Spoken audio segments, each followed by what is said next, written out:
I didn't plan my wedding to sound like a tech demo, but that's what it turned into. Microphones, speakers, Bluetooth gremlins, the whole circus.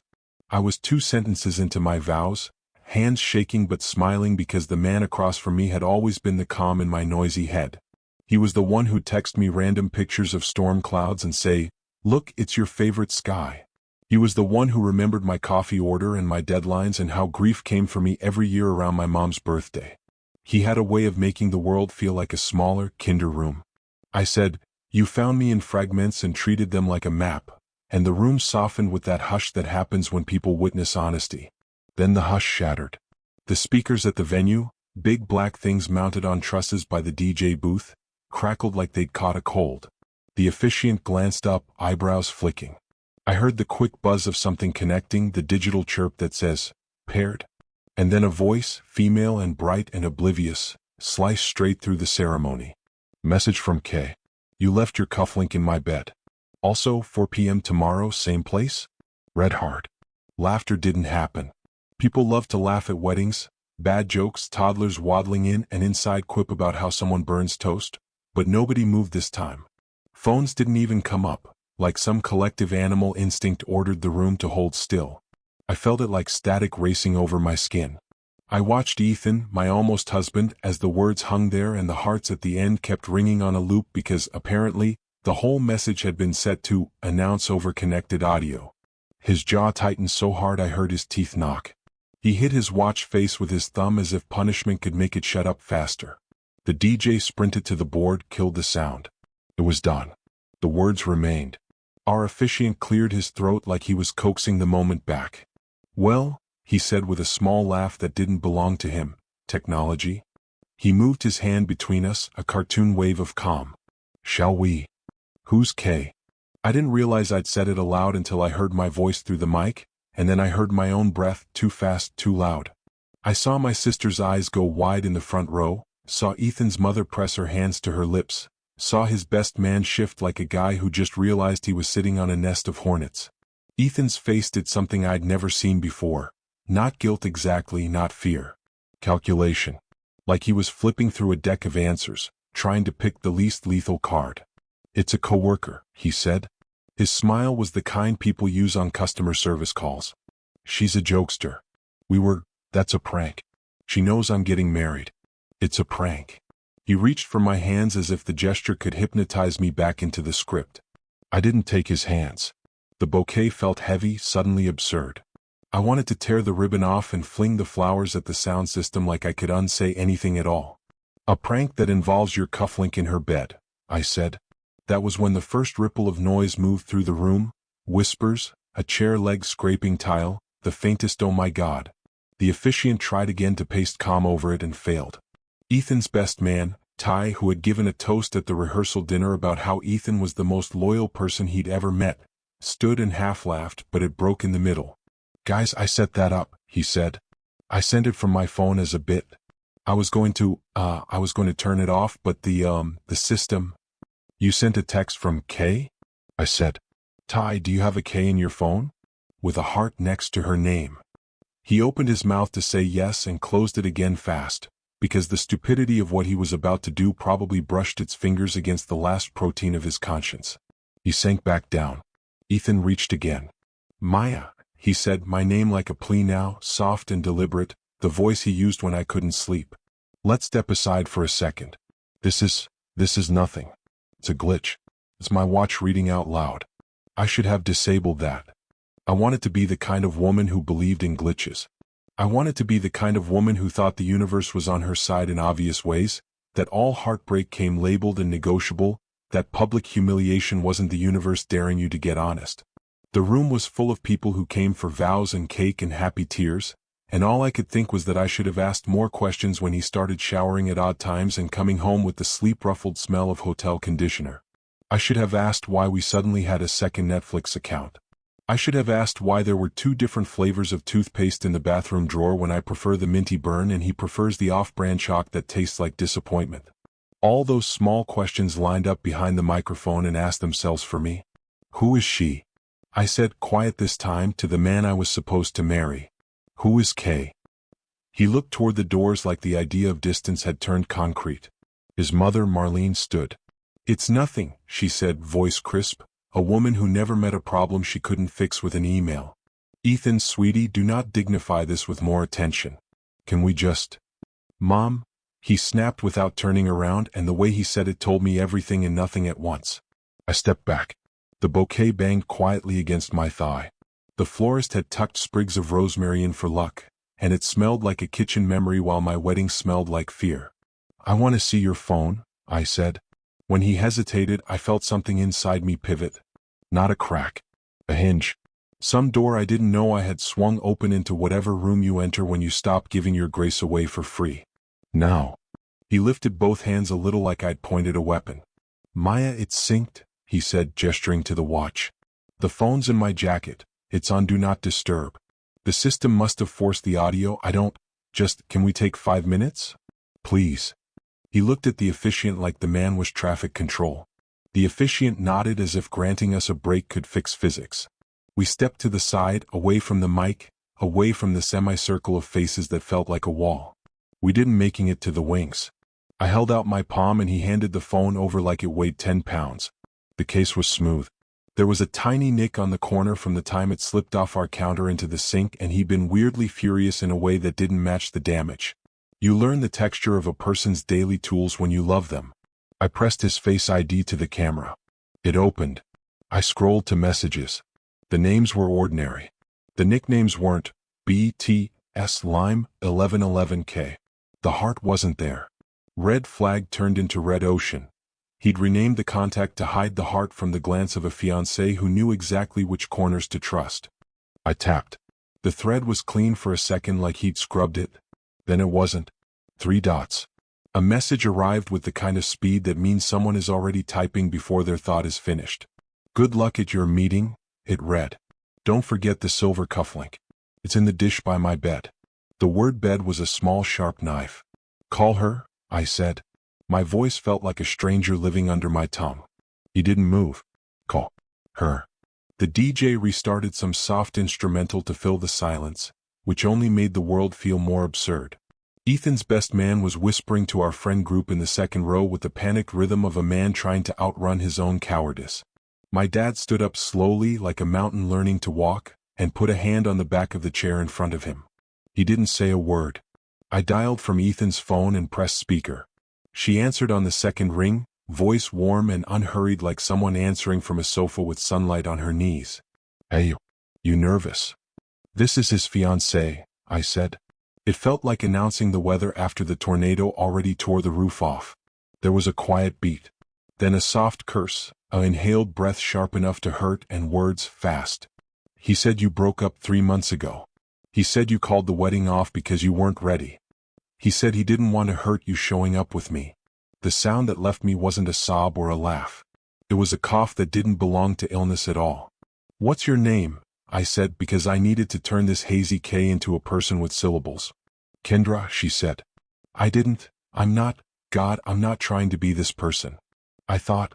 Then she trailed off, because what do you finish that sentence with? I thought lies were true. I thought the man I met at a conference in April was honest. I thought his careful hands and patient eyes meant he knew how to handle consequences too. I thought he belonged to me because he looked me in the face and said so. "Are you in love with him?" I asked. She didn't answer immediately. I heard a clink like a spoon laid gently on porcelain. She said finally. "I thought he was divorced already." The word divorced so casual. It made me do the math my gut already knew. This wasn't a one-night story. This wasn't a coworker dropping a bomb to be funny. This wasn't anything but a man standing in front of me in a suit, wearing a tie I ironed this morning while humming a song I suddenly hated, counting on me to get smaller for him. "Come with me," I said to the officiant, to the air, to my own legs. I walked down the aisle the wrong way, the way that usually belongs to flower girls with empty baskets and groomsmen escorting grandmothers. I walked past the lanterns and the eucalyptus and the mason jars someone thought were classy. I walked past my cousin who mouthed "call me later" like she could collect me in a paper bag and carry me home. Ethan followed, saying my name as if repetition could turn into a key. Behind us, the room spilled into noise, people rippling up from their seats like a lake hit by too many stones. I hit the lobby and the cold air hugged my arms like I'd stepped into a refrigerator. My sister caught up, grabbed my elbow. "Do you want me to stay or do you want me to get the car?" she asked in a voice that meant she would drive me to the ends of the map if I asked. "Stay," I said, because leaving without evidence felt like slipping on grief like a sweater that belonged to someone else. "Give me your iPad," I said to Ethan. He blinked as if I'd asked for his blood type. He carried it everywhere in case a deal needed signing. He kept it in the inside pocket of his jacket like a secret he could sit on. He fumbled, pulled it out. "Don't," he said, but he said it to the air because the part of me that listened to him like he was the border of my world had already died 3 minutes ago. He didn't have Face ID set up on the iPad. He used the same passcode he always used, the date his dad took him to a championship game when he was 12. He told me that story our second month together, said it was the day he learned that hope could be loud. He kept using it for everything because he liked the talisman of it. Talismans make terrible passwords. I typed it in and the home screen bloomed. Emails, files, notes, cloud backups. I opened messages. Synced. I opened photos. Synced. I opened files, the cloud app. Folders named sensibly for taxes and work and then one named cities. Inside, hotel confirmations, scanned receipts, a photo of a key card on a nightstand next to a cufflink I bought him last Christmas, engraved on the back with the coordinates of the beach where he asked me to marry him. "Stop," he said. He reached for the iPad and I stepped back. My sister moved in front of me, small but furious, the kind of fury that makes small things large enough to barricade. Ethan's mother came into the lobby. "I told you to disable that setting," she hissed at him, and I watched them, mother and son, blaming settings while my life tipped like a table with a leg snapped off. "How long?" I asked. He stared at a point over my left shoulder like the question was on a sign he could pretend to misread. "Maya, I love you," he said. "That's what's true. Whatever this is complex. It started before we—" He stopped because I was looking at him like I'd never seen him eat a sandwich in my kitchen, like he'd never stood barefoot at my sink washing cherries and popping the deformed ones into my mouth like communion. The doors opened again and people filtered into the lobby in that hesitant way crowds move when they want to help and know they can't. Ty came over, hands raised. "It's a mistake, it's—" My dad turned toward him without a word and Ty backed up so fast he nearly tripped into a ficus. Ethan's dad appeared behind Marlene, his face a gray I didn't know a person could be. He looked at me and I almost felt sorry for the way disappointment can bend a man. "Do you have another place?" I asked Ethan, and he actually flinched, his eyes darting, and that was my answer. Not just a woman, not just a calendar alert in a bed that wasn't ours, not just a cufflink like a breadcrumb trail back through the lie. Another place. I could have left it there, poured the moment into a big public wound and staggered away. But I am my mother's daughter and she taught me that pain wants silence, and you ruin it by naming it. So I kept naming things. I opened his email. He always thought his inbox was some professional fortress I wouldn't be curious about. I typed in the search bar. Lease, apartment, furnished. Results rolled up like a bad magic show. A lease in his name and a cosigner with a last name that wasn't mine. Photos of a small one-bedroom that looked nothing like him. Plants, velvet pillows, a bookshelf organized by color like someone read a blog about living aesthetically. A welcome email from a building that I recognized because we drive past it on the way to my sister's place. I remembered the way he'd joke about the architecture every time and I wanted to put my fist through a wall. He didn't notice because men doing magic tricks for themselves rarely notice the audience is on fire. "Whose name is that?" I asked, pointing to the cosigner. He swallowed. "Her," he said so quietly I almost missed it. "Kendra." My sister inhaled hard through her nose. "Of course she has a K name," she muttered to herself, furious in lowercase letters now. "How long?" I said again because he never answered. He looked at the floor. "Since April," he said. "But it wasn't, Maya, it wasn't what you think. It was supposed to be transitional. It was supposed to be—" He stopped. "There are only so many ways to say I wanted the thing and its opposite and I thought I could have both if I was careful." "Cancel the ceremony," I said to the coordinator who had slipped into the lobby with disaster handling eyes already sharp. She nodded, moved to her radio with the competence of someone who once trained in emergency response and decided weddings were hairier. "We'll handle guests and vendors," she said. "Do you want to?" "I want copies," I said to Ethan, holding up the iPad like it was a warrant. "I want everything right now. Screenshots. For me. Email them to my address." He stared like he couldn't believe I didn't want to curl into a ball and let his mother tuck me somewhere neat. "You can't use those," he said, a last small grasp at the fantasy of control. I laughed, a messy sound. "Watch me." We stood by a pedestal table while I forwarded threads and receipts and confirmations to my own inbox. I took pictures of pictures, screen-recorded scrolls, archived everything that made me look again at the man who had packed my shoes into tissue paper this morning as if he was careful. My dad stood a few steps away, his face carved out of the same granite as my patience running out. He didn't touch me. He made a wall with his body, that's all, so that anyone who thought it would be a good idea to pat my shoulder or suggest a break or tell me about forgiveness would have to climb over a father first.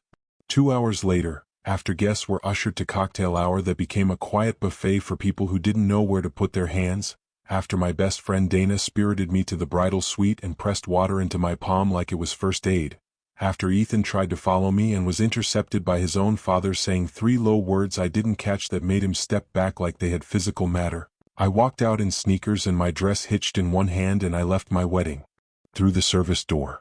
The florist was breaking down the arch in the courtyard. Eucalyptus rained down like confetti. I didn't look back. We were supposed to leave the venue in a vintage car. Instead, we left in my sister's hatchback that smells like gum and old coffee, and when she merged onto the highway I finally let my throat go and made a sound I'd been holding since the speakers announced a text message to 100 people like the universe wanted witnesses. Dana reached into the back seat and put her hand on my shoulder in that quiet way she has, and she didn't say anything at all, which was the kindest thing. At home, the first thing I did was pull the garment bag off my closet rod and zip my dress inside like it was a sleeping child. The second thing I did was sit at the kitchen table and open my laptop. I opened a folder and named it with a date and a single word, proof. Then I started downloading everything, saving it like you save yourself by choosing the truest sentence in the room. When Ethan called, I watched his name glow on my screen and dim again. I watched it 5 times and then I put my phone face down and my palms flat on the table like I was bracing against an earthquake I couldn't see but knew was still rolling through the ground under my house. Maybe in some other version of my life the story ends there. Bride walks away, cue the montage of friends and ice cream and new apartment with too much light. But real life isn't generous with clean edges. Real life likes sequels you didn't request. At 10 p.m., my email dinged with a subject line that made me want to vomit. Statement of account. It was from our bank. I opened it and saw a transfer I didn't authorize from our joint savings to an account I didn't recognize. The memo line, renewal. I clicked through to the details and felt the laugh again, my body's new reflex for shock because of course. Renewal for a lease. Renewal for a lie. Renewal for a second life. He hadn't even waited for our wedding day to be over to keep paying for it. That was when relief arrived. Not the soft kind that comes with sunrise and tea. The sharp kind. The knives out kind. The relief of not needing to negotiate feelings with evidence anymore. It felt like fire sweeping a field and leaving only the green that grows afterward because the dead growth is gone. I knew what I had to do. I knew the story wasn't over. I knew the rest of it was going to be work, and work is something I understand. I got up, washed my face, took my mother's bracelet off my wrist and set it in a dish where I could see it. Then I texted Dana and my sister. 8 a.m. bank. 9 a.m. lawyer. Bring coffee. Bring a spine I can borrow if mine gets tired. Sleep came like a cat, slow, suspicious, with claws. I woke up in the same dress with a crease on my cheek from the pillowcase and mascara like a bruise under my left eye. My kitchen clock said 7:12. I stood in the doorway and looked at my life, ordinary and mine, and promised it out loud that I would be loyal to it in all the ways that matter. Then I drank the coffee my sister handed me without asking how I wanted it because she already knew. Then I opened the door to the next part of the story. If I had to define the next 72 hours with one image, it would be the sterile light of our bank lobby shining on the exact moment the teller's face shifted from polite to alarmed. It happened when she pulled up the account and saw the strange rhythm of withdrawals, how the numbers moved like a man trying to hide footprints. I didn't cry. I thought I might. The night before came in waves, the words on those speakers, the way my dad had made himself into a door, but money shocks the body differently than betrayal. Betrayal feels like a break. Money feels like a theft you can photograph. We'd like to freeze the joint account, I said, voice steady because I have always been good at asking for what I can prove, and transfer half the remaining balance into a new account under my name. Dana stood beside me like a lawyer in sneakers. My sister clutched her tote like it held weapons instead of a water bottle and a baggie of almonds. The teller nodded and her hands moved expertly, safely, the way hands do when they've rehearsed procedures in the back room under bad fluorescent fixtures. I handed over my ID, signed forms, listened to the click of keys, felt my shoulders settle a fraction of an inch at the first motion of a boundary. The numbers weren't what I wanted them to be. That was the second shock, and it felt sneakier than the first, the way a paper cut reveals itself only when you wash your hands and the sting flashes up. I had done that thing you do when you love someone, let the "we" mean the money too. We had a wedding fund, a future house fund, a little emergency cushion. The withdrawals labeled renewal weren't the only ones. There were labels like service, monthly, management, all the words you could attach to recurring expenses that sounded boring enough to be necessary. The transfer the night of the wedding was just the only one I could see coming because I was finally looking in the right direction. We left the bank with my half and a sheaf of printouts I slid into the proof folder in my bag. Next stop was the office of a lawyer Dana's cousin swore by.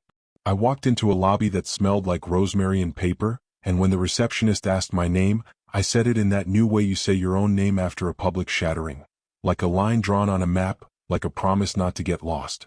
The lawyer's name was Joanna. She had iron gray hair, a laugh that didn't waste time, and a notebook full of sticky flags. She didn't say, "I'm sorry," which I appreciated. She said, "Tell me the facts," and I laid them in a line on her desk. The audio message, the iPad files, the lease email, the transfers, the best man's fumbled lie, the call with the woman who thought she was not wrecking a wedding because she'd been told there wasn't one. Dana sat behind me quietly, and my sister took notes on her phone like a paralegal powered by fury. Joanna drew boxes and arrows, annotated amounts, shook her head once when I said renewal, and finally leaned back. "You're not married," she said matter-of-fact. "That's messy in some ways and clean in others. He doesn't become your legal problem the way he would if you had signed this morning. The joint account is a shared asset, so recovering funds beyond your half is hard without a specific promise broken. But if he used those funds for deceit, represented they were for X while spending them on Y, we have a fraud claim." The lease? The secret apartment? The text. That's a pattern. We like patterns. "What about the vendors?" my sister asked. "Deposits? Contracts?" Joanna nodded. "We can pursue reimbursement from him for anything you paid from your personal funds or your family did, given that his actions directly caused the cancellation. He'll argue the venue policy is between you and the venue and any loss is yours to hold, but a good judge can be convinced by causation when the causation is written in neon." "Do you think he'll settle?" Dana asked. Joanna gave me a look I recognized from my own bathroom mirror.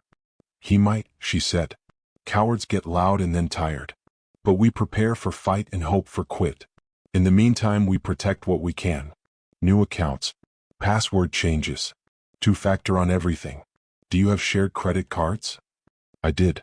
I hadn't touched them because some quiet part of me still behaved like a wife the world expected me to be. We canceled my access to the shared cards in that chair while Joanna's assistant sat with me and held the phone closer when the automated voice mumbled. By noon, I had a plan on paper and a retainer agreement signed. By 3 we were at my apartment, and Dana was on my couch with a laptop open to a color-coded spreadsheet while my sister pulled every box labeled keepsakes from my closet and stacked them like a barricade. I forwarded everything to Joanna. Videos of the lobby confrontation, scans of the lease, the message that played over my vows. I made a list of every vendor and every receipt I could find. I called the coordinator from the venue who had a checklist ready. Refunds, partial refunds, a gentle voice that didn't press anywhere it shouldn't. In 1 hour we saved more money than half the people I know make in a week. It felt like pushing air back into a collapsed lung. He texted. He called. He sent an email with the subject, "Please." I read the first line and closed it. All about how I had misunderstood the context of the temporary arrangement that had preceded our formal union. Men love the phrase formal union when they are trying to sound like they respect institutions they were willing to burn down behind your back. He wanted 5 minutes. He wanted to come over. He wanted me to meet him in the park where we once watched a meteor shower and made a wish we're lucky we can't remember. I blocked his number. He called from another. I blocked that one too. Cowards get loud and then tired. Joanna's words kept stepping between me and the noise. Kendra texted me that evening from a number I didn't have. "I'm sorry," she wrote. He told me you called it off months ago. I believed him. That's on me. If you want proof, I have it. I should have hated her. I didn't. It's hard to hate a woman standing in the same wreck, even if you arrived by different roads. Send what you have, I wrote back. Then block him. Then change your locks if you can. She sent screenshots, texts, selfies, a photo of a dish on a nightstand with a single silver cufflink and a key card, identical to the shot in the city's folder because of course it was taken by the same two people. She sent a note from the building manager, a confirmation of a move-in date, a receipt for a mattress delivered 2 weeks after my bridal shower. Watching evidence march across my screen felt like a movie you can't stand but can't look away from because you already paid for the ticket and the only way out is through the credits. I forwarded everything to Joanna with a subject line that felt like a punchline from a cruel universe. Additional documentation.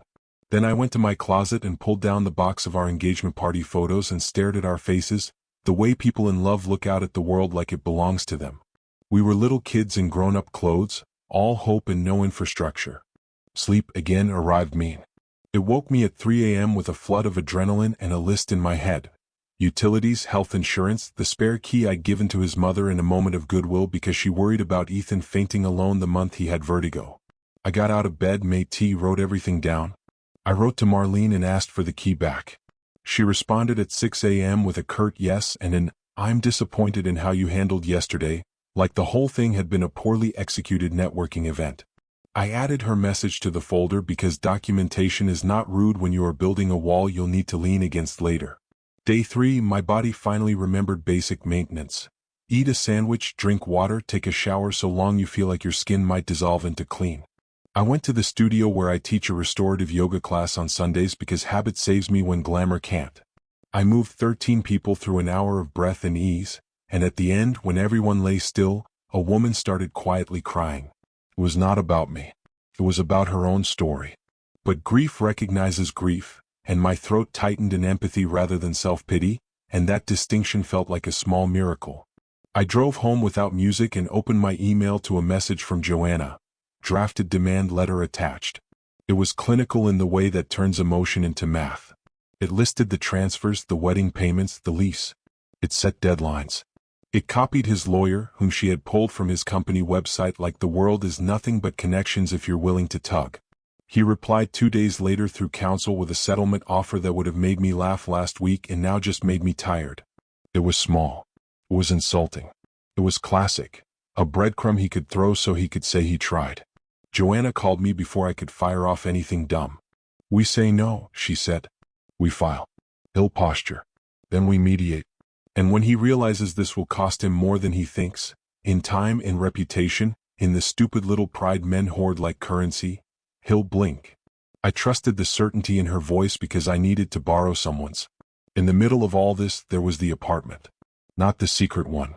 Mine.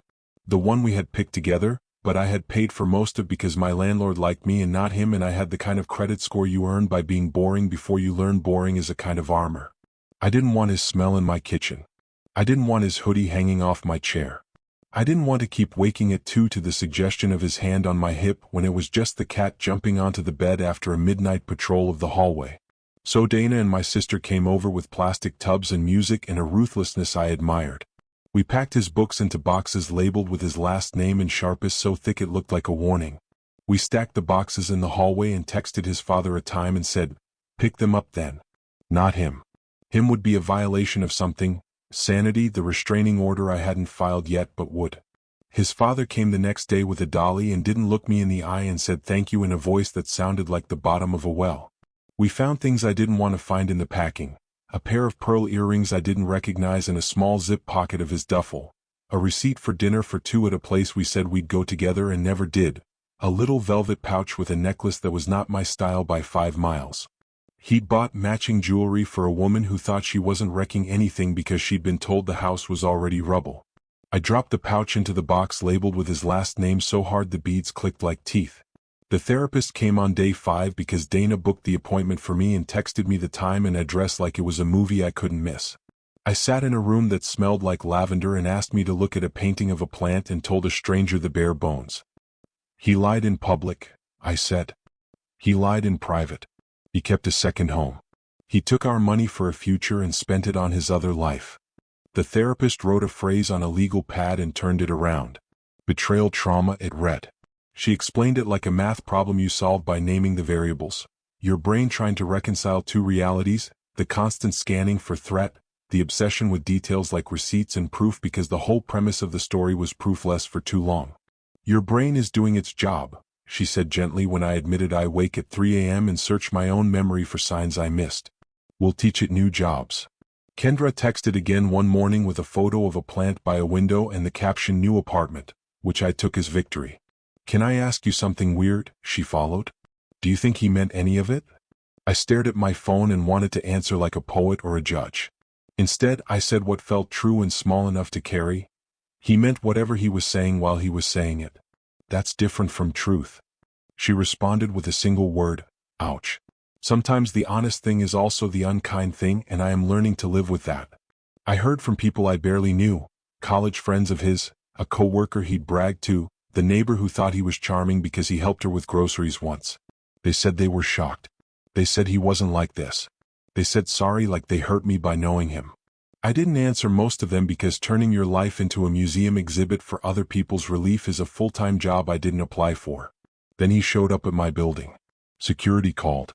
There's a man in the lobby, the guard said. He says he's your fiancé. I closed my eyes and felt that animal part of my brain pace the cage. I asked if he was causing a scene. He's loud, the guard said. And he smells like whiskey.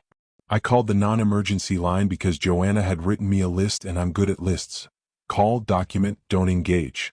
An officer came, took a report, watched the security footage, leaned on the counter like a man who has seen 1,000 versions of this exact thing. He asked if I wanted to file something stronger. I said yes. I slept with my phone on my pillow like I was 16 again and afraid of the dark for reasons that did not belong to ghosts. The restraining order was granted the next day. Reading my own name on court documents felt like stepping into someone else's life. The order said he had to stay away. It said do not contact. It said anything else is a crime. The paper felt flimsy in my hands and like a shield anyway. I emailed a copy to Joanna, to building security, to my own inbox like I might someday need to find it quickly while pressing my back against the door. If there's a part of this that made me laugh for real, not the laugh that is a body protest, not the laugh that cuts, it was the email from his lawyer a week later suggesting mediation. He'd like to resolve this quietly, the email said. I pictured him in a suit that no longer fit right, hair not quite obeying, asking his mother what to do and her telling him to be polite in writing. I pictured the woman in the plant-filled apartment watering a fern and ignoring his text. I said yes because I wanted to be on the other side of this mountain, not because I thought the mountain would be friendly. While we waited for the mediation date, my life resumed in small increments. I taught my classes. I paid my electric bill. I fixed the leaky sink because I didn't want to call my landlord. I went to my dad's on Sunday and watched him stand at the grill like it was his job to feed me until my face flushed with relief. My mother's bracelet sat in its dish and I touched it in the mornings like a prayer. Dana sent me memes so stupid they made me snort. My sister tried to set me up with a guy from her office and I said too soon, and she nodded and sent me his dog's Instagram anyway because she contains both impulses. Push the next door open and let the hallway be enough for a while. The day before mediation I went for a long walk at noon because the light was warm and my body wanted to be in it. I passed the building where the city's folder apartment lives and I didn't look up, which felt like a discipline that rewarded me with a breath I didn't realize I'd been holding since April. I bought myself a bouquet from the bodega on the corner, nothing wedding pretty, just a handful of daisies and eucalyptus, because smelling rosemary at my almost wedding rewired me and now I want to teach my body new associations. I carried the flowers home like a child carries a treasure, ridiculous and crucial, and put them in a chipped glass on my kitchen table. Then I opened my laptop and reviewed Joanna's notes and reminded myself, proof, not persuasion. Truth, not a performance. Boundaries, not negotiations. Tomorrow would be a room, a table, 2 lawyers, a mediator, a man I loved and don't recognize anymore. Tomorrow would be math.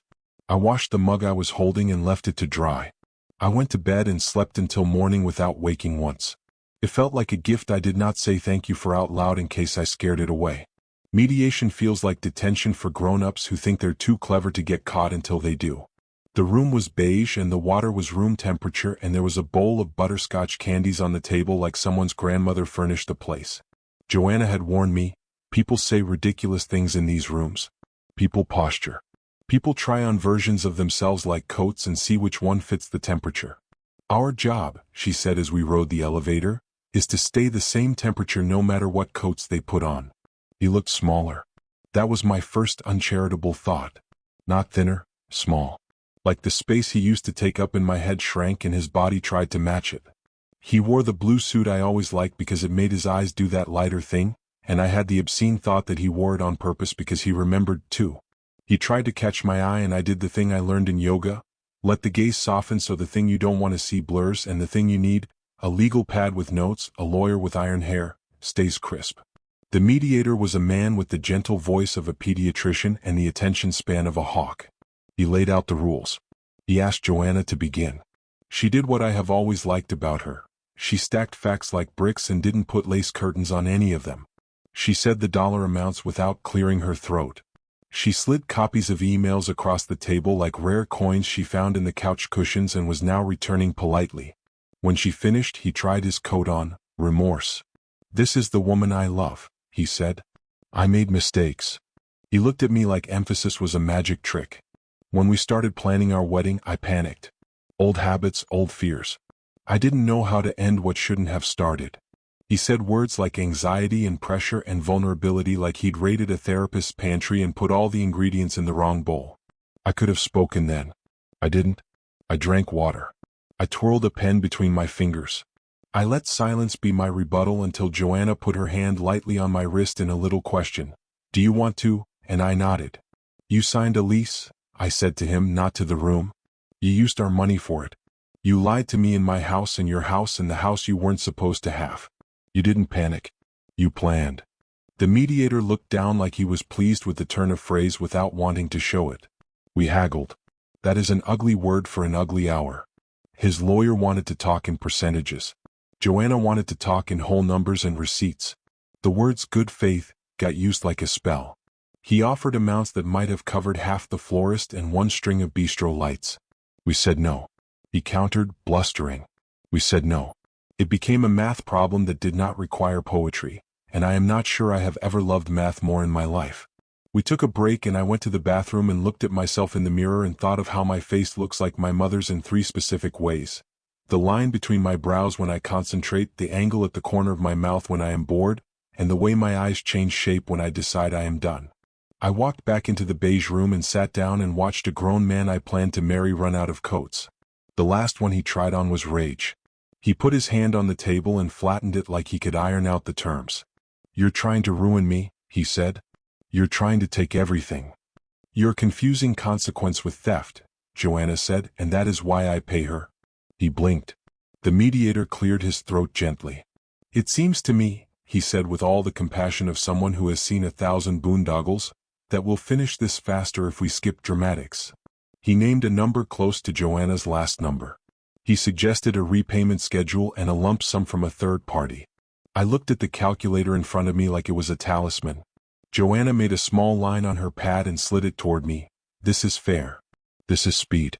This is closure. I took a breath that hurt and then didn't. Fine, I said. The mediator smiled like a man who gets frequent flyer miles every time someone says fine. The third party was his mother. Of course. She transferred the lump sum by afternoon, and it was satisfying and gross at the same time. Satisfying because money moved in the right direction, gross because women keep cleaning men's messes, and the world keeps calling it family. He signed the agreement to pay the rest over 2 years. I asked Joanna if it was enforceable if he defaulted. She smiled a shark's little smile and said, "Oh, we arranged our teeth for that." When I got home, there were daisies on my table that had somehow lived past their expiration. They looked ridiculous and perfect in the chipped glass. I texted my dad, settled. He sent back a thumbs up and then a row of fireworks like a man who just discovered how to be 17 in text form. Dana came over with sushi and we ate on the floor and watched a cooking show where a woman made a meal out of pantry scraps in 20 minutes like she was auditioning to be my personal saint. My sister dropped off a new set of sheets because she has a theory about textiles and tragedies. Buy a soft thing every time the world gets hard. It's not therapy, but it's like a vote for your own comfort. The days after the legal stuff moved the way honest days move. Slowly enough for meals, quickly enough for sleep. Work felt like work again instead of an elaborate distraction. The cat, who had been glued to my side like an accusation, went back to sleeping in the window. I unfollowed his friends and muted his mother and turned off the iPhone feature that pops up photos from memories, because I do not need a phone to remind me how to feel complicated about a beach sunset. Kendra texted a photo of a fern with new fronds and said, "Works, locks changed, therapist booked." She said he had tried to push tears through the phone and she had hung up before they could make shape. I wrote back a single word, "Good." The internet would love us to become friends now and start a podcast, but the truth is more boring and less consumable. Two women who clean different versions of the same kitchen and learn how not to drag the dirt from one home into another. He paid the first installment on time. The email notification arrived like a postcard from a town I don't intend to visit. Joanna sent a terse confirmation to his lawyer. I deleted the email and then, because I am both petty and wise sometimes, I emptied the trash folder immediately so I wouldn't be tempted to go read it again when I'm bored and emotional at midnight. There are pieces of this I don't know where to put still. The playlist we made for the drive to my sister's cabin last fall. The fact that he learned how to fold fitted sheets because I hated it and he wanted to make me feel like magic is possible in a linen closet. The way he held my face the night he proposed and said a sentence so simple it felt like the only sentence I'd ever need: "Let's be a team." I have to hold both truths. He did those things and he did the other things. The man who irons your tie can also rent a second place and label the receipts like he's doing inventory at his lies. My therapist says that being able to hold both truths at once is called maturity when it doesn't hurt and resilience when it does. I do not want to become a sermon. I do not want to become a cautionary tale people tell at bachelorette parties in apartments with too much granite and not enough chairs. But if I had to extract something useful, because the internet demands use, I would say this: do not talk yourself out of the small questions. If you smell hotel shampoo on a Tuesday, ask why. If a speaker blurts an intimacy you weren't invited to, invite yourself to the answers. If a person who loves you is consistent in everything except their explanations, trust your discomfort. Grace is not a coupon you clip for someone else and hand over as many times as they ask. My mother's bracelet sits in its dish still. I put it on once last week, wore it to the farmer's market, and a woman selling peaches said it was beautiful and I said thank you and that was all. It didn't feel like a relic. It felt like a small thing that belonged against my skin. I bought peaches and a bunch of basil and went home and made a salad that tasted like the first day of summer. I ate it standing in the kitchen because I am plenty for myself in a way I didn't understand when I was saving my best plates for later. People keep asking if I'll date. People will always ask you what's next because the present makes them nervous. I went for coffee with a friend of a friend last week and he was kind and interesting, and when he asked for my number I said I'd think about it, and then I did, and then I said not yet. He said okay and meant it. That felt like a small door opening into a hallway with good light. That felt like enough. The last thing I will tell you is the thing I told myself out loud in my kitchen a few nights ago, not because I needed to hear it but because I wanted to practice saying it without apology. I am not embarrassed. Shame doesn't belong to me here. I did not lie. I did not steal. I did not split myself into two people and try to keep both fed on the same plate. I loved someone and he turned us into a math problem. I solved it. It took time and friends and a woman with iron hair and paperwork and daisies and a cat who refuses to learn my schedule. It took 3 parts like a play that knows how to end. I still have the dress. I think about selling it. I think about dyeing it a wild color and wearing it to a party where I don't owe anyone romance. I think about donating it to a theater so someone else can make it carry a different story. For now it hangs in its bag, and sometimes when I pass the closet I touch the plastic and the fabric underneath whispers against it. A soft sound, not a reminder of an altar or a microphone or a sentence that doesn't end the way it promised. Just fabric. Just a dress. Just a thing. The life around it is the part that matters. And that life looks like this. Coffee in the morning in a mug with a crack that leaks the slightest bit if you fill it to the brim so you learn not to. A friend at your table with her shoes off. A phone that is quiet most of the day, blessedly, boringly quiet. An inbox with folders labeled like you are a museum curator of your own boundaries. A night where you fall asleep and the last thing you hear is your own breath doing its ordinary job in your chest. No speakers, no announcements, no surprises. Just you and the door you opened when you said no to the worst thing. Just you and the room on the other side.